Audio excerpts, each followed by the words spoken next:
नमस्कार जय जगन्नाथ। मु ज्योतिर्विद गजेंद्रनाथ आपण मानक स्वागत करुच्ची आज कार्यक्रम को।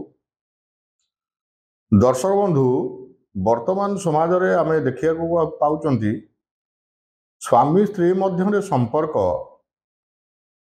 टिके टिके कथारे भांगी जाउची, मनमालिन्य घटुची, मतांतर घटुची, मनांतर घटुची, विभिन्न समस्या सृष्टि होउची। उभयंक मध्यरे आंतरिकता रहुनी, मनर मन सहित मिलन रहुनी, आत्मार आत्मा सहित मिलन रहुनी।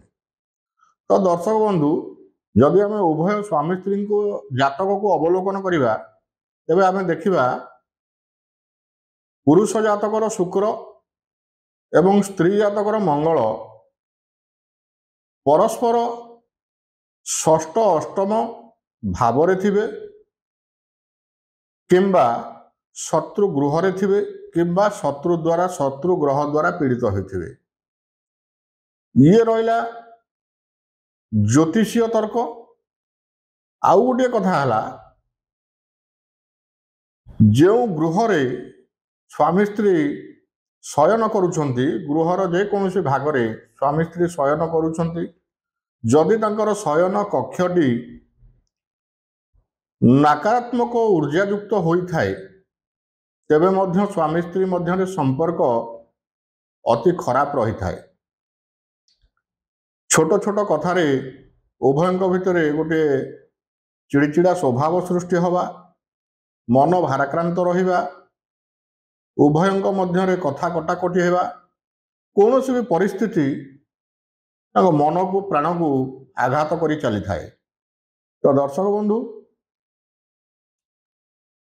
गृहरे बा शयन कक्षरे एमिति किछि उपकरण रखिया द्वारा शयन गृहटीर वातावरण अत्यधिक नकारात्मक होई पड़े।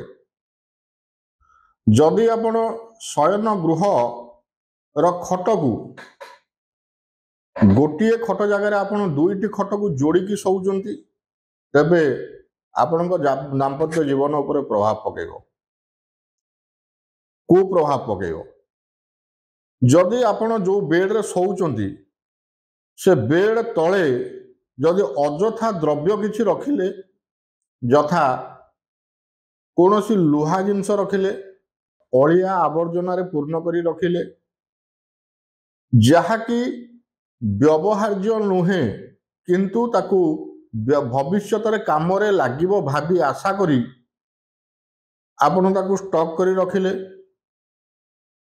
तेबे से गोटे नकारात्मक ऊर्जा सृष्टि होई, गोटे नेगेटिव एनर्जी सृष्टि होई से रूम टी भी दूषित करिथाए, जद्वारा कि स्वामी स्त्री उपरे तार गोटे कुप्रभाव पड़ी थाए। कारण देखंतु घर गोटे सेंसिटिव प्लेस है शयन कक्ष बा आपण शोथुवा गृह रे, कारण आपण सेठी 8 रु 10 घंटा बा 12 घंटा अतिबाहित करूछंती। तार जो एनर्जीटा, तार जो शक्ति, तार जो नकारात्मक ऊर्जा हो सकारात्मक ऊर्जा हो आपण देह उपर आपण मन उपर तार गोटे प्रभाव पकई थाए। जदि आपणकर शोथुवा गृहर ईशान्य कोण रे जदि आपणकर किछि भारी जिनस आपण रखुचंती तेबे मध्य आपणकर मानसिक स्थिति सबुबले गोटे भारीपण अनुभव करती बा आपणकर दाम्पत्य जीवन को नहीं सब गोटे मुंड व्यथार कारण होता है। तेबे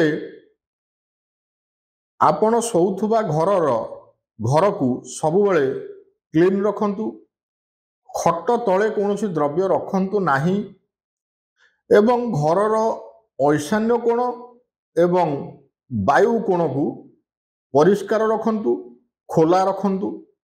नैऋत्य कोण रे आपण मयूर पिछ बा मयूर पंखा लगेवा द्वारा शयन गृहर नकारात्मक ऊर्जा सकारात्मक ऊर्जा रे परिणत हुए, अर्थात नकारात्मक ऊर्जा को ऑब्जर्वेशन करिवार पावर केवल मयूर पंखा भितर अछि।